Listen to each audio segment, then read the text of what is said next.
भारतीय cricket team विश्व test championship के फाइनल में पहुंच गई है। ऑस्ट्रेलिया के खिलाफ 4 टेस्ट मैचों की सीरीज के चौथे मुकाबले का नतीजा भी सामने नहीं आया था और टीम इंडिया को खुशखबरी मिल गई। हालांकि ये टेस्ट कुछ देर बाद ड्रॉ हो गया। रोहित शर्मा की कप्तानी में पहली बार टीम इंडिया किसी आईसीसी टूर्नामेंट के फाइनल में पहुंची। अब कई फैंस के मन में सवाल उठ रहे हैं कि अहमदाबाद टेस्ट में नतीजे के बगैर भारत फाइनल में कैसे पहुंच गया। आखिर टीम इंडिया के लिए समीकरण क्या थे?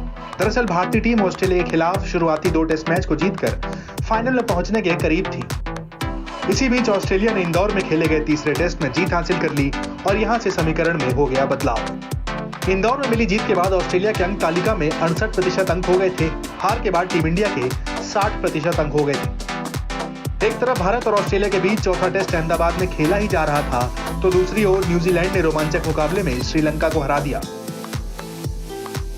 इस जीत के साथ न्यूजीलैंड ने भारत के समीकरण को आसान कर दिया और फाइनल का टिकट दिला दिया।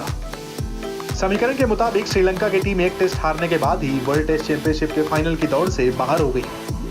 ऐसे में फिर अहमदाबाद टेस्ट भारत जीतता, हारता या ड्रॉ होता, इससे मतलब नहीं था। इसके अलावा न्यूजीलैंड और श्रीलंका के बीच होने वाले अगले टेस्ट मैच से भी अब समीकरण पर कोई असर नहीं पड़ेगा। भारतीय क्रिकेट टीम दूसरी बार लगातार वर्ल्ड टेस्ट चैंपियनशिप का फाइनल खेलेगी। पिछली बार 2021 में भारत को न्यूजीलैंड ने फाइनल में हरा दिया था। दूसरी ओर ऑस्ट्रेलिया पहली बार वर्ल्ड टेस्ट चैंपियनशिप का फाइनल खेलेगी। दोनों टीमें इंग्लैंड के ओवल मैदान में 7 से 11 जून तक फाइनल मैच में आमने सामने होंगी।